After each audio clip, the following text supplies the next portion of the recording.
So we're going to take the next two class periods, our last two class periods, to talk about more contemporary architecture. So it's kind of a mix of things from the late 20th and even into the early 21st century here. So things that haven't even been quite built yet in a couple of cases. So, and really, this is less about having you. There's a lot of stuff I'm going to show you, so I'm not too concerned about having this. This won't be on a quiz.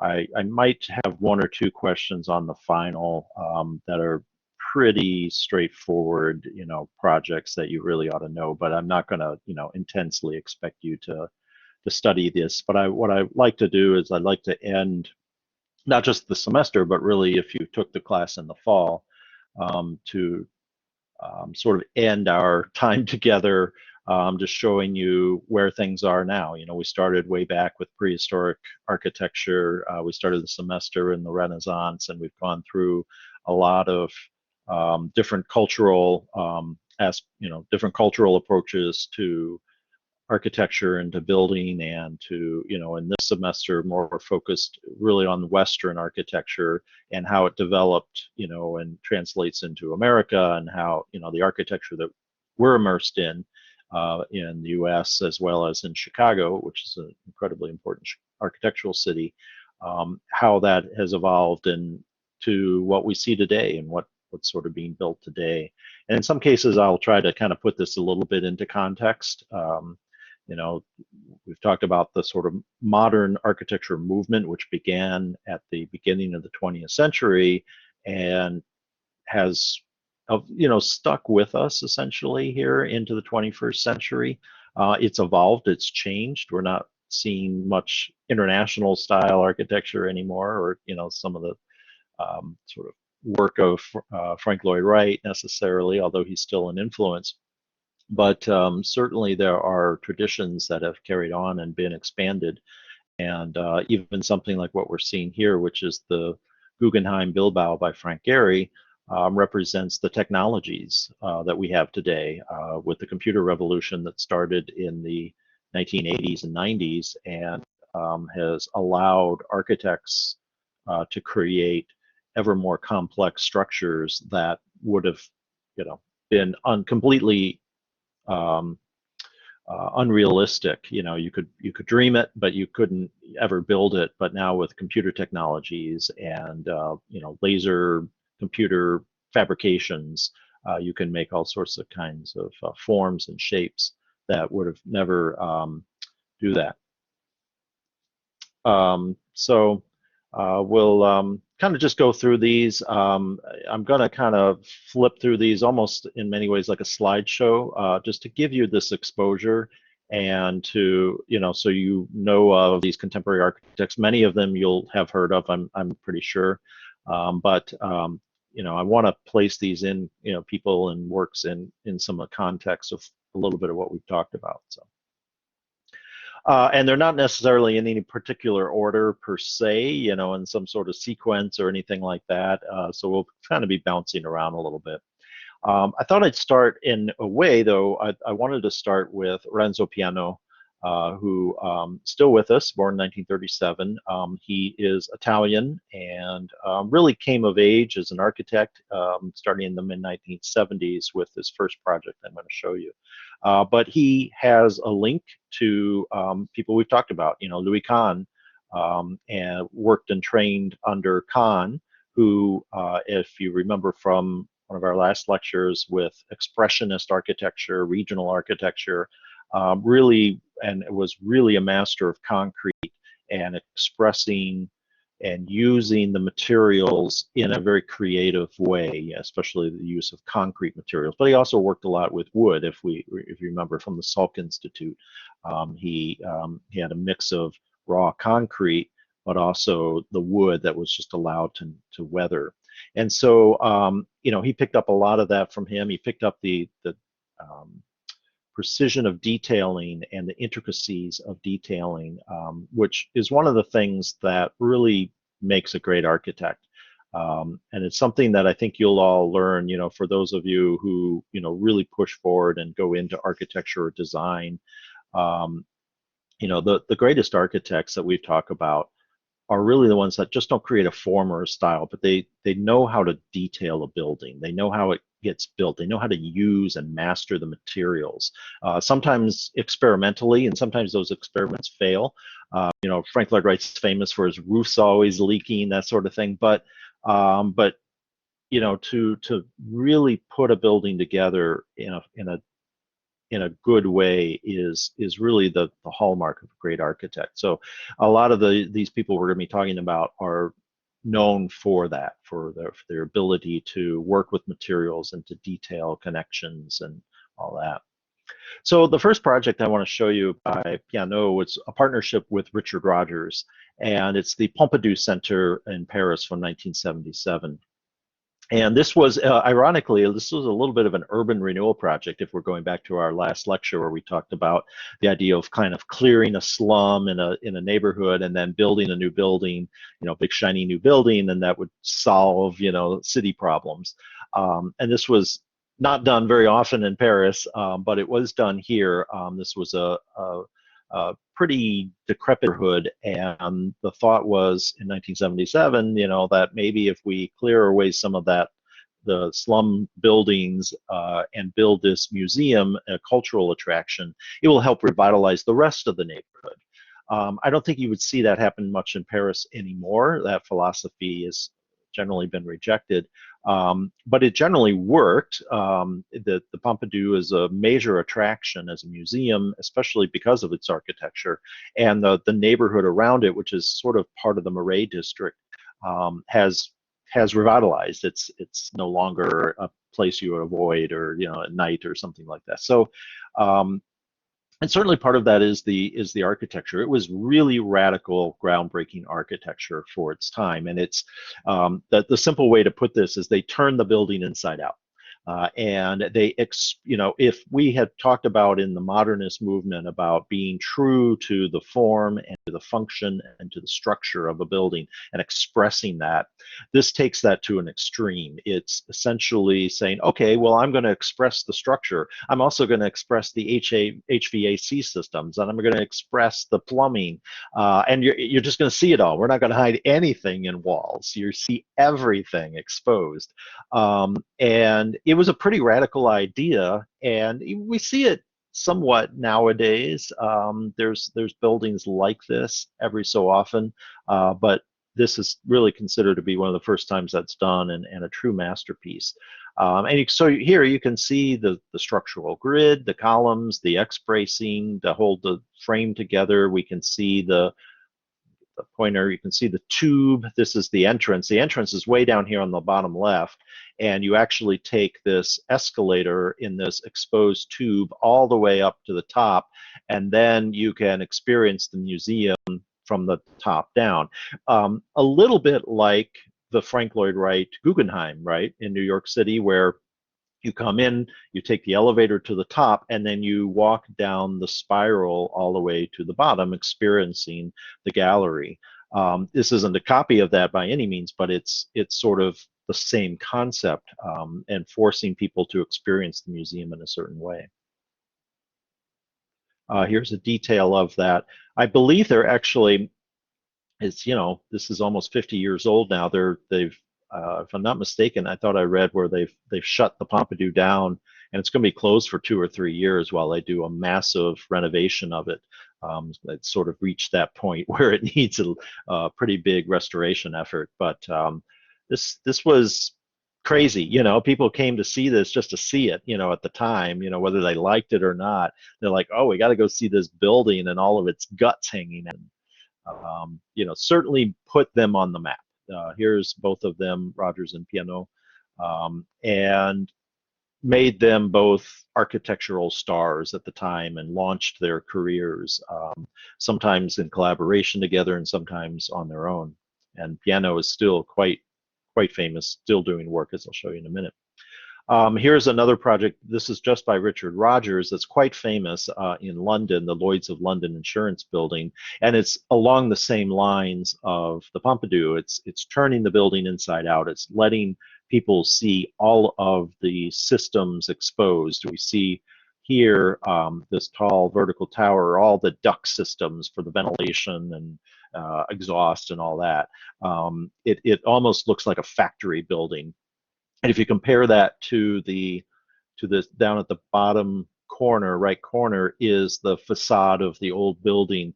This may have been something that was damaged during the war, and they left this fragment. I can't remember the details on this. I don't know that they just tore down an entire building and left the entrance, but it's kind of this juxtaposition of this neoclassical facade entrance with this super futuristic. Even today, I think this building looks like it's, out of a, futuristic movie scene. It's so out there and crazy. And so this is the type of work that these guys did early on, at least in their career. Here's an interior of that. And he had a fairly unique idea that will be copied in a couple cases. I'll show you later, where he had just an open atrium in the center, and the offices are surrounded by, around this atrium. And the same thing happens at the State of Illinois building downtown, which by Helmut Jahn. If you haven't been in that building, you should go in sometime. You can take the blue line, get off, or the green line, one of the L lines there at that stop. Walk in there, because it may not last much longer. The State of Illinois is trying to sell it, and it will probably be torn down for new high-rise developments. But it's a very unusual building, to say the least. Here's a few more examples from Renzo Piano. This is a cultural center in New Caledonia, which is in the Pacific, one of the Pacific Islands, Asian Pacific Islands. And so this is very contextual. This is very regional, in that he's trying to create something that looks like it naturally belongs here. He's using a lot of wood because this is a jungle. There's a lot of wood here, and he's creating these very naturalistic forms. No question this is a building, but it's meant to fit into that region, not just be an international style building that could be placed anywhere. Next slide here. Here's another view of that. And a section cut through this. It's a very strange building. I've never seen it, but these on the left here are the tall sort of screen-like elements that we were seeing in the images, and then that creates a frame for a gallery space, and then there's a sort of a low single-story area of gallery and support services, a little bit of basement areas, but it fits into the landscape. You can see in this section the way the landscape is sort of tied in, or the building is tied in to the landscape itself. Another project that's much more recent, from 2008, is the California Academy of Sciences. This is in San Francisco, and it's got a couple of things happening here. It's an adaptive reuse. There's actually some expansion of an existing building, as you'll see in a minute, but he completely changes it, and he puts on what we call a green roof. I think you're probably fairly familiar with that. And this is really a trend that has, in architecture and design, that has taken off in the 21st century, and that's the idea of sustainability, of creating buildings that don't harm our environment, especially with climate change, that might even be what we call carbon neutral, right? Any building is going to give off, CO2. We have to heat it, we have to cool it.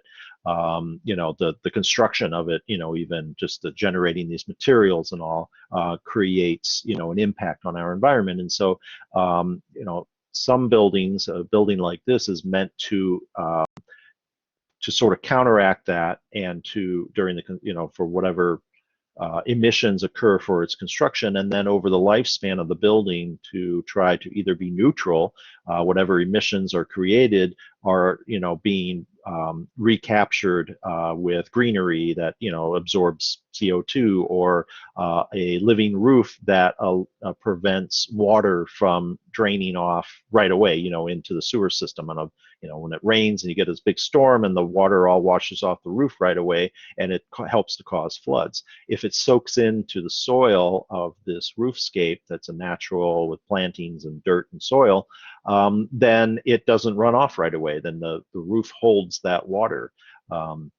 And it has skylights, the more natural light you have. And these skylights open so that the hot air in the summertime, the hot air in the building can be naturally evacuated, so that, it doesn't have to do as much air conditioning.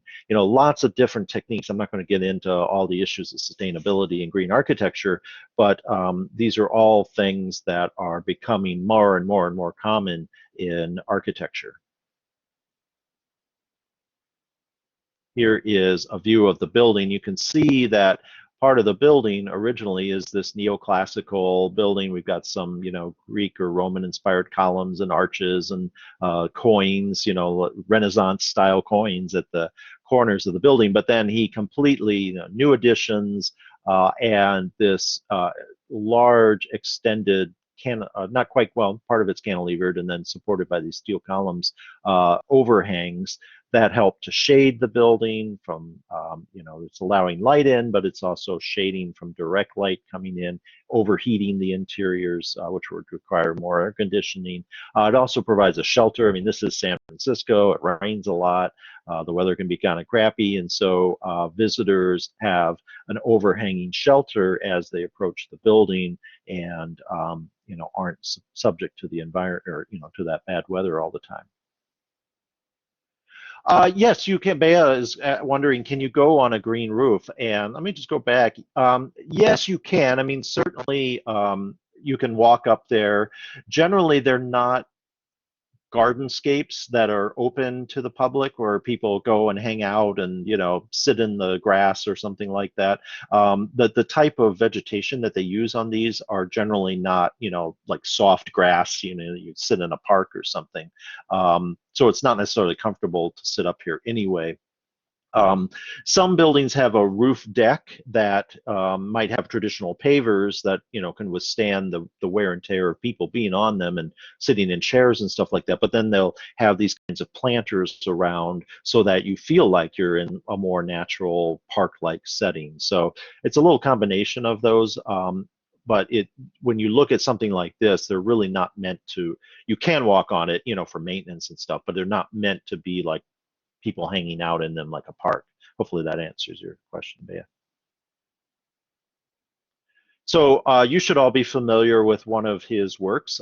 This is the Art Institute, the modern wing on the east end of the building, off of Michigan Avenue here. So this is from 2009, or completed in 2009, and really considered to be one of his better projects. He's really known for his museums. He does work in other genres, but he's probably most famous for his museum work, as we were seeing other examples of. And this one has some similarities to the last one. It has these really wide cantilevered roofs, supported by almost pencil thin columns, and then a lot of sustainable technologies are in this building as well. I'm not going to get into all of them, but this is taken from the Laurel Gardens as part of Millennium Park, which is another fantastic space, one of my favorite places to hang out, especially when the weather is nice and then the different seasons. And here you can see, just a beautiful landscape with this, building as a backdrop to that. Here's the main lobby. Hopefully you've all been in here. A lot of people enter the building now from the modern wing. There's a major entrance that you could come in off of Millennium Park instead of off the Michigan Avenue entrance. And this is the grand staircase. If the Beaux-Arts building of Michigan Avenue has that grand staircase, this is the modernist version of that. And we've seen this before. We saw this at Neutra's own home and studio, where he had the open tread or open riser type of staircase that is hung or suspended from the ceiling. We saw that at his house. So this is not a new technology or design feature, but it's something that's being carried on. It's from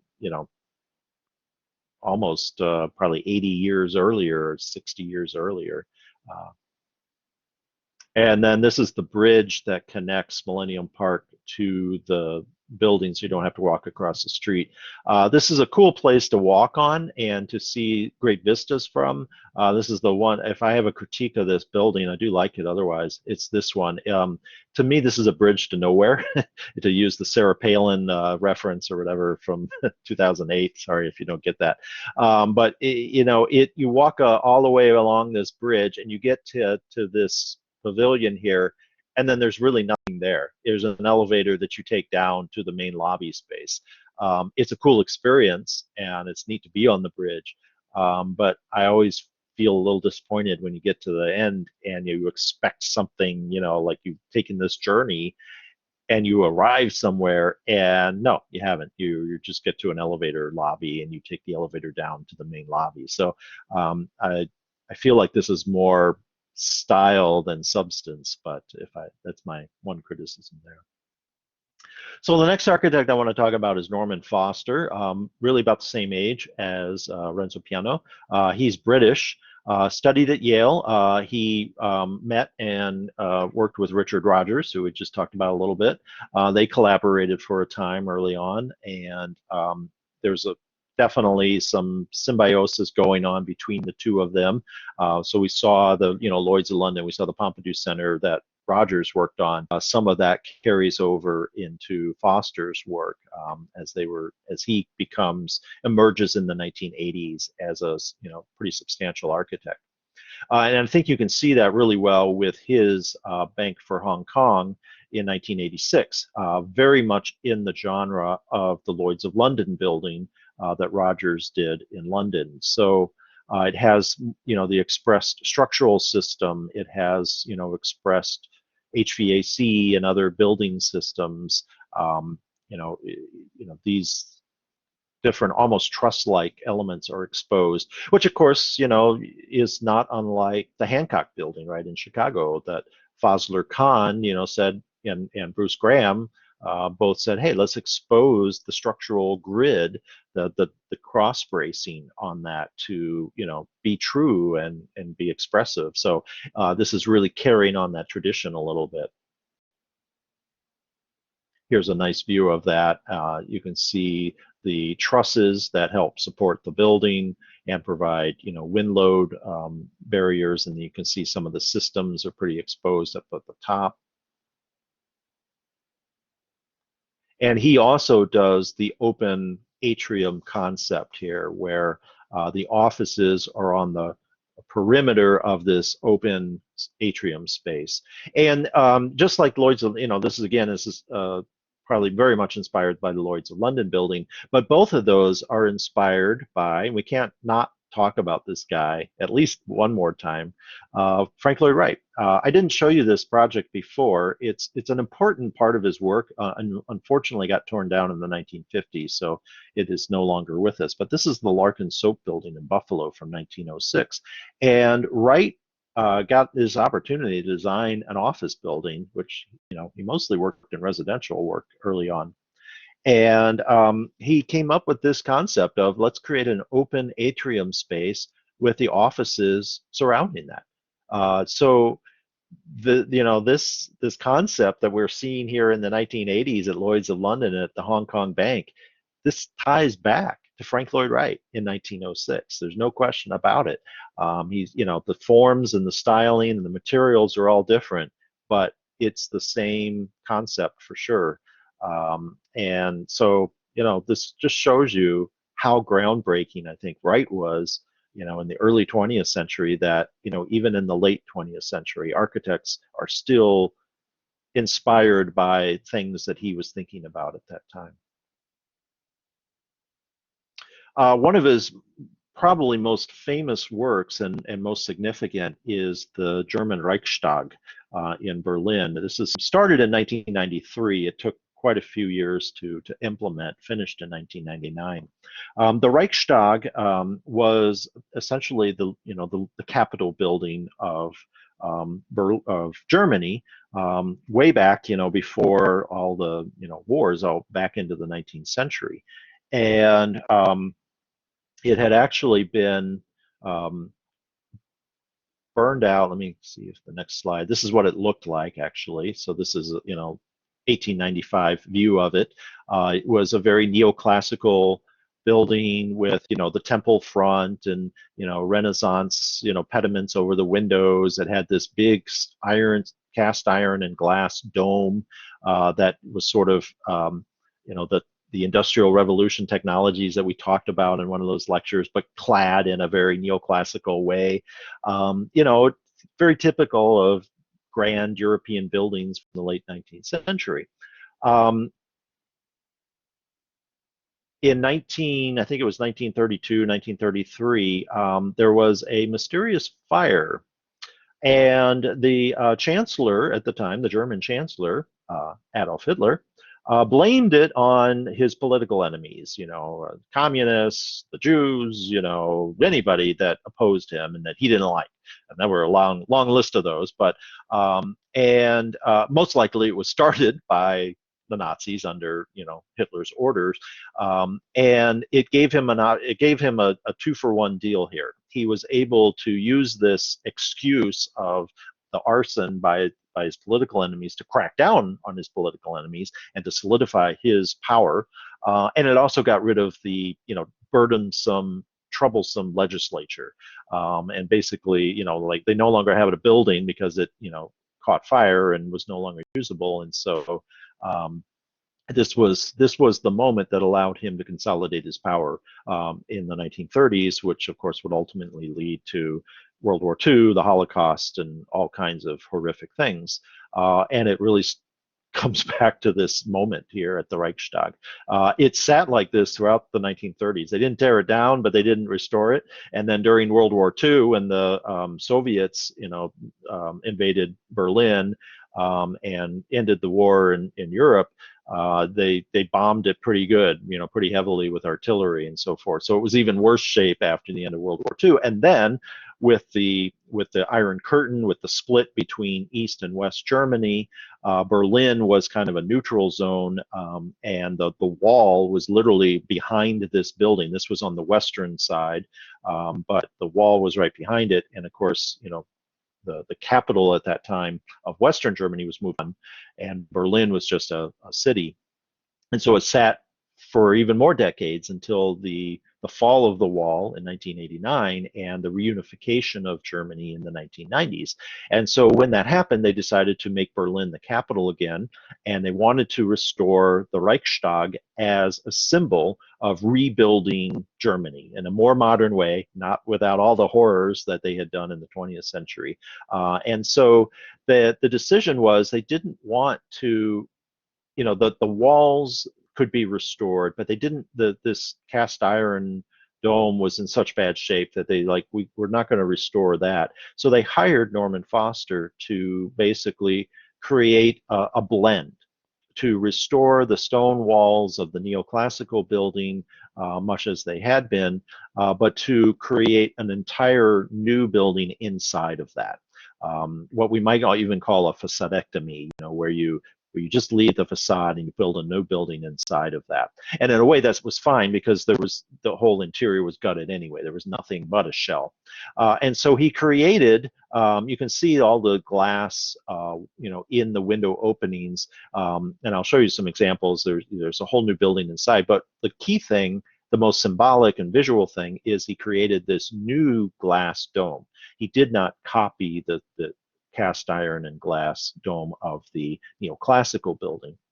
Here we see an aerial view. You can see the dome. You can see the modern roofs and elements of the building on the inside. And the dome sits over the legislative, assembly hall.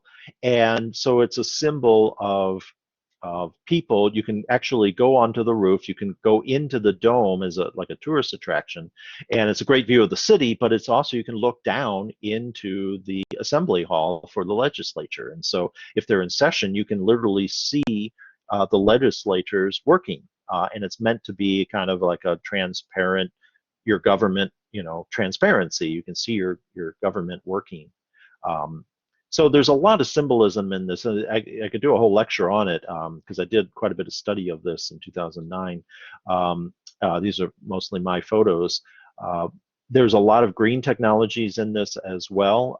This cone in the middle that you see here actually exhausts or vents out the hot air of the building, which is maybe also symbolic, right? It is a government building, with legislators, a lot of hot air.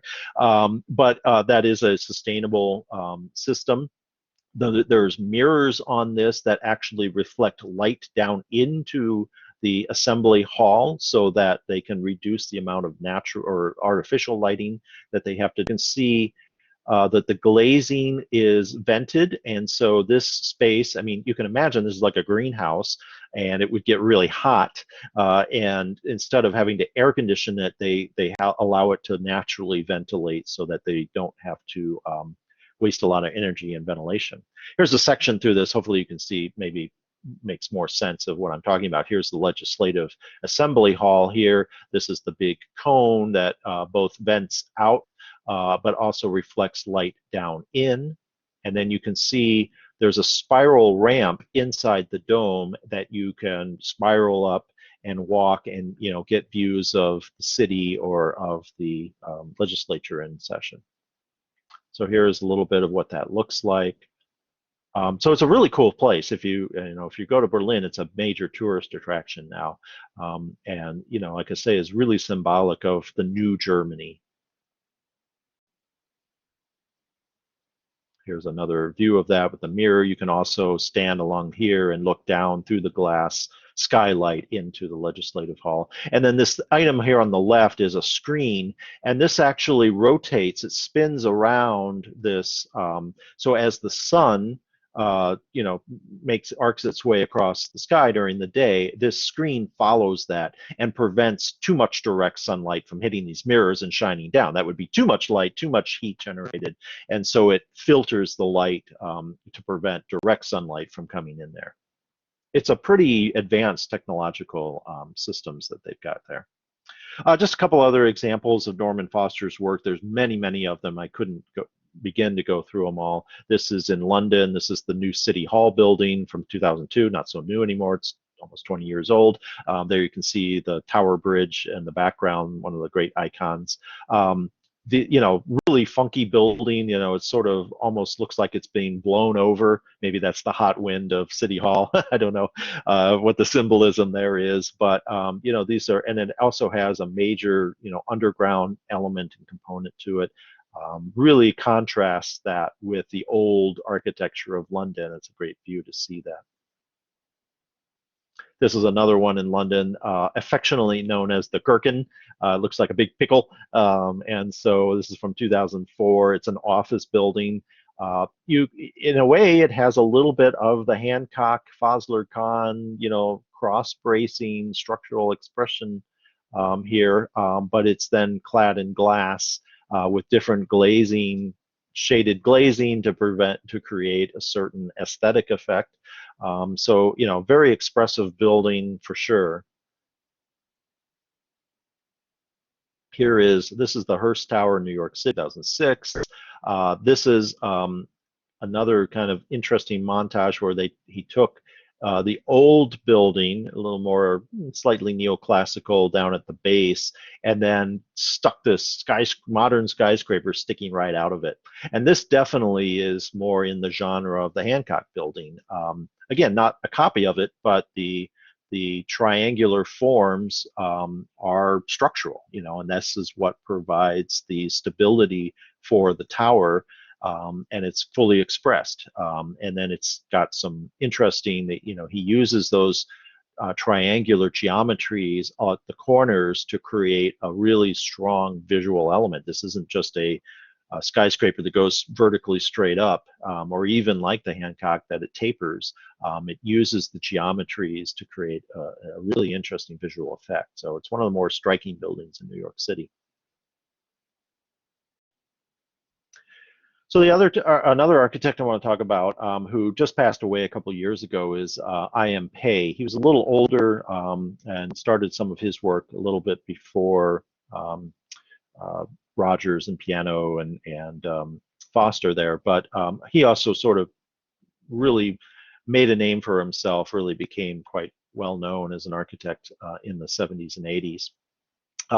Pei was from China. He immigrated to the US in the 1930s, so he studied under Walter Gropius at Harvard. We didn't talk too much about Gropius after, talking about the Bauhaus, but I had mentioned that he, like most of the sort of modernist German architects, he fled, Nazi Germany in the 1930s. He landed in Massachusetts and was the director of architecture at Harvard for many, many years in the post-war period. And so his modernist aesthetic and, principles were studied by many architects as well, just in the same way that Mies at IIT in Chicago. But he really kind of began to break out of that modernist aesthetic in the 1980s, and especially with some of his museum work and, architecture in more like what we just saw. This is another John Hancock building, same insurance company, different building. This one is in Boston. This is from the early to mid 70s. And this is more of that international style aesthetic. It isn't quite a rectangular box. It's more of a trapezoid. You can just sort of make out the angles of it, but it's basically steel and glass skyscraper. It's taking the Miesian aesthetic, the Bauhaus ideas, and tweaking them a little bit, geometrically speaking. But it otherwise is a pretty straightforward, skyscraper of that era of the 1970s and 80s. Here's another view of that. He used a reflective glass here that on purpose, because he wanted the tower, which was controversial. It's right next to Trinity Church, which is, you can just see a little bit of that, the famous H.H. Richardson Church that we talked about, the Richardsonian Romanesque. And so it was a controversial site and tower, and so he used a reflective glass with the idea that it would reflect the sky and the buildings around it and would be less noticeable. I don't buy it. I think it's still a big monolithic tower in the middle of this more historic building and part of the city. But that was a belief at the time that these reflective glass towers would be more appropriate for their settings. We saw a lot of those in the 70s and 80s. This is another skyscraper, Bank of China in Hong Kong from 1986, finished in 90. And this one, it has more of that reflective glass, but this is more in the genre of the Hancock Tower with the expressed diagonal bracing, but it's also using Fazlur Khan's technology of the bundled tube that he had first used at the Sears Tower.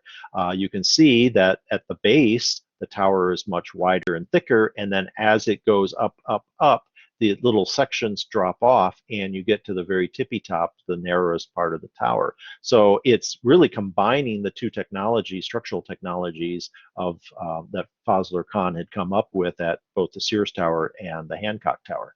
And he's using the triangular form, which is a very strong structural form, as the basis here, which in a way is almost a little bit like Frank Lloyd Wright's strong geometries and Usonian houses from the 1950s. So I don't know for sure if Pei had Wright in mind here, but Wright had certainly done this kind of strong triangular geometries all the way back in the 50s. So there's a lot going on here. And again, none of it's copying. It's all reinterpretations. It's all taking those ideas and presenting them in a very modern way. He did a lot of work with museums, much the same way that Renzo Piano was doing. This is one of his earliest museum and most significant works from 1978 in Washington, D.C., the National Gallery of Art, known as the East Gallery. There's an existing National Gallery of Art that he added on to. And what he's doing here is he's really going into this strong geometric forms here. It's definitely a modernist building, right? There's no ornament where it's almost monolithic slabs of this stone. He's using the same limestone that is used in Washington for all the neoclassical buildings and for, let me see, I think the next slide Here's the original wing. This is the neoclassical building. Same limestone, right? But he's doing it in, without the Greek, Ionic column portico here, and without the entablatures and cornices and all of that. He's stripping all of that away, but he's at least making it contextual by using the same stone. And here's a aerial view. So this is the original neoclassical building here in the center, and then the east wing is over here on the right. And it's an odd shape. It's right at the where Pennsylvania Avenue kind of cuts across, and the Capitol building is actually right over here in the center. It's really a prominent site. And this was controversial. People were used to neoclassical architecture in Washington for their museums, for their government buildings, and he broke out of that and said, no, we ought to make architecture of its time, and it ought to be modern. I can fit it in with the stonework, but I'm not going to recreate 1940s era neoclassical architecture. This is the floor plan, and this is really representing a trend in the 1970s and that carries on into the 80s with really strong geometries, both in 3 dimensions but also in plan. And again, we saw some of this with Frank Lloyd Wright, and so that idea was out there already. When I was in school in the late 80s, there was still a little fascination with these geometric plans, triangles and stuff like that. I soon learned, I dabbled in it as a student, and I kind of soon learned that it's really hard to work with this because you get all these weird little leftover spaces. So many times, my fellow students would say, oh, I'll take the little tip of this triangle and I'll make that the bathroom. Well, how do you really fit a bathroom in there, with the, toilet stalls and all that kind of stuff? You really get some weird leftover spaces and geometries that, in the end, I'm not sure they work very well. But this is maybe one of the more successful versions of that, and it certainly creates strong visual elements. This is an expressionist kind of building, where you get visual interest of the architecture by the forms and by the massing, not by ornamentation, just like we talked about with, say, Aro Saarinen's TWA terminal, the bird taking flight. That wasn't an ornamental by any means, but it was very visually interesting. Same thing, but in a more, rectilinear or strong geometric way here. Here's the interior. This is the main lobby space or atrium with the wings and galleries off along the perimeter. There's bridges that connect the different wings, and there's escalators. And this is a cool space. This is not one of the leftover spaces, and it's got a nice glazed skylight here. But yeah, when you get into some of the galleries, you get some weird, funky leftover spaces. And then, arguably his most famous building, and most controversial, was the addition to the Louvre Museum in Paris from 1989. The Louvre Museum, we talked a little bit about the Louvre Palace, the very Renaissance era palace in Paris, and beloved. I mean, this, as a museum, as a work of architecture, as a cultural institution in Paris. But it didn't really work well functionally. The Louvre Palace was this, it was meant to be a palace, not a museum, and it had wings, but no central core. And in a museum, you really want a central core. You need an entryway, you need a main gathering place for ticketing, for gift shops, for toilet rooms, and all of that. And then you want to be able to go in different directions to the galleries, much the same way we see, in the central atrium space of this museum. And then you can go to the different galleries off of this centralized space. Well, the Louvre Museum didn't have that. And they knew they needed it, but it's a protected work of architecture. And so the solution was not to build a building in the central courtyard here. Pei said, let's depress it. We'll have all of that underground, but we need some skylights. We need an entrance, at ground level, and then we need skylights so that there's natural light coming down into these underground spaces, and people don't feel like they're in a cave. And so he devised these pyramidal forms to do that. This was massively controversial. A lot of people detested this. My architectural history professor would take every opportunity to chastise this. I was in school when this was being designed and built, and he just, railed against this every opportunity that he could.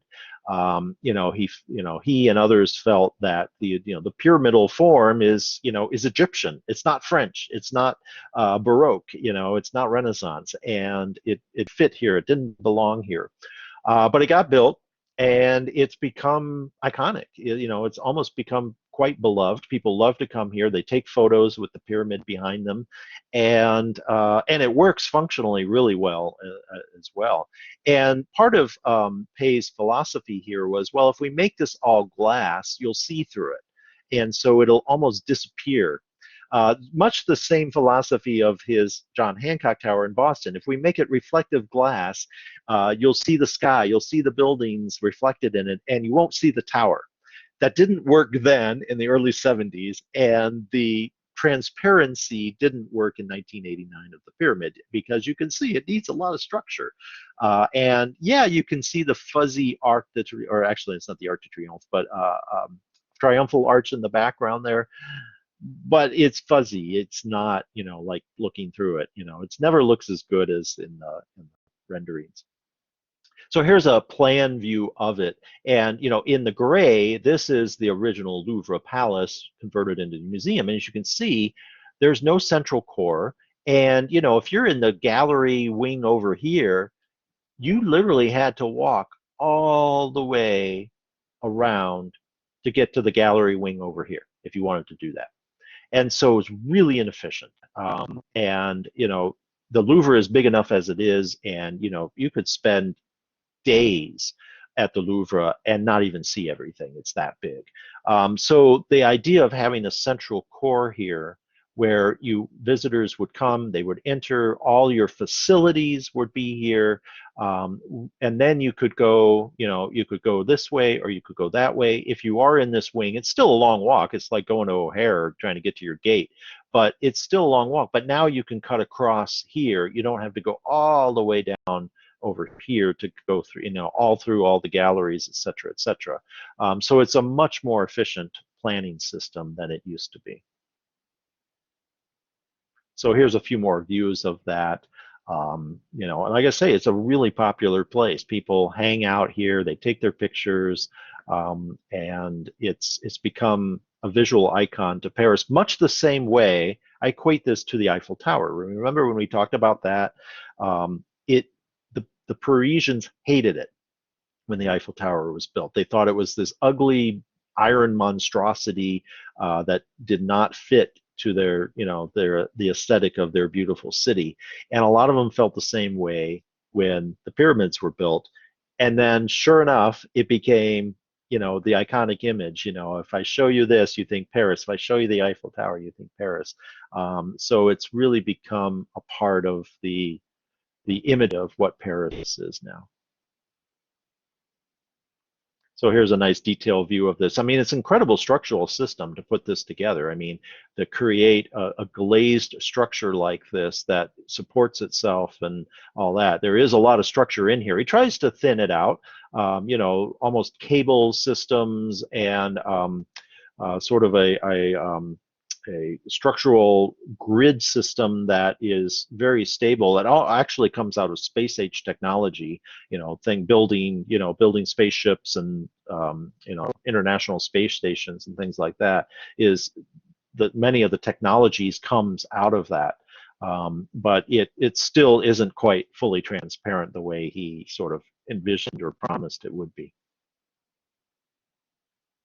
And this is a view of the grand staircase. So you enter into the giant pyramid, and you can, there's an elevator, but you can walk down this spiral grand stair into this giant lobby that you see hinted at below here. And that's where the ticket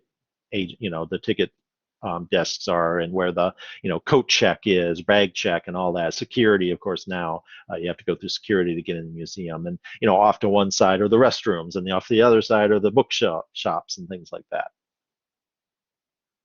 And here's a view if you're standing in there looking back up. And you can go in into this main space without having to buy a ticket to go into the museum. So it's a pretty popular place.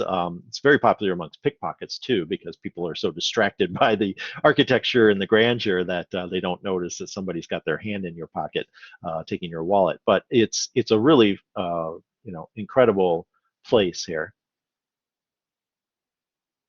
Here's another view of that. That's the grand staircase there that you can walk down and through. In many ways, it's become overly populated.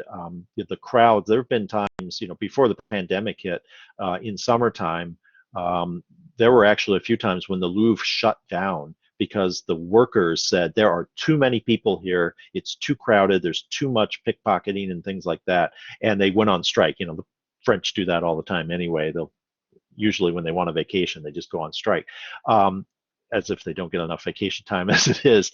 But it's become too popular, and the space really isn't big enough for the crowds. So they've done some things to try to meter how many people could come in here and all that now. But when it first opened, it was almost perfectly scaled for the crowds that were coming here. And then I think the last project by Pei I want to show you is the Rock and Roll Hall of Fame and Museum in Cleveland. Anybody been to Cleveland? Yay!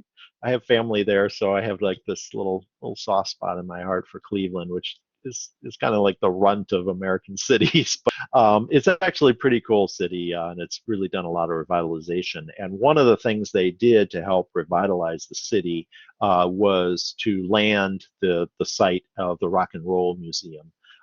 And it was finished in 1995. It was years in the planning, but they chose, controversially actually, they chose Pei to design this. Controversially because, by this time Pei was quite elderly already. He's, and I don't mean to disparage him, but he was Chinese. You don't think of like rock and roll and a Chinese man doing that, right? And he was older, and so rock and roll is supposed to be about young and vivacious and all that, and not everybody was on board with that selection of him as that. And but he created a form that was really meant to evoke the idea of a turntable, which you guys might not get. I guess records are kind of hip now, actual vinyl records. But when this was built, they were still around. More people were transitioning to CDs, which people don't even do that anymore. But this is the arm of the stylus, and this is the needle coming down, and the little reflecting pool underneath, which it sits right on the lakefront, is meant to be the vinyl record. So it's not a direct copy of that, but the imagery is supposed to be of that, or evoke that idea. And then he uses this triangular glazed form similar to what he did at the Louvre Pyramid for the main entrance and atrium space for the museum. Much of the museum is actually underground, and you don't see it, but this is like the central core. And then I think this is an auditorium off on the wing here where they can do some concerts and performances and stuff. So here's the entry view. As you come up to it, you see that strong glazed triangular shape, similar to what we saw at the Louvre Pyramid. Nice nighttime view of it. You do all this glass, you get really cool night vistas of that. All right, well, that's where we'll stop for the day.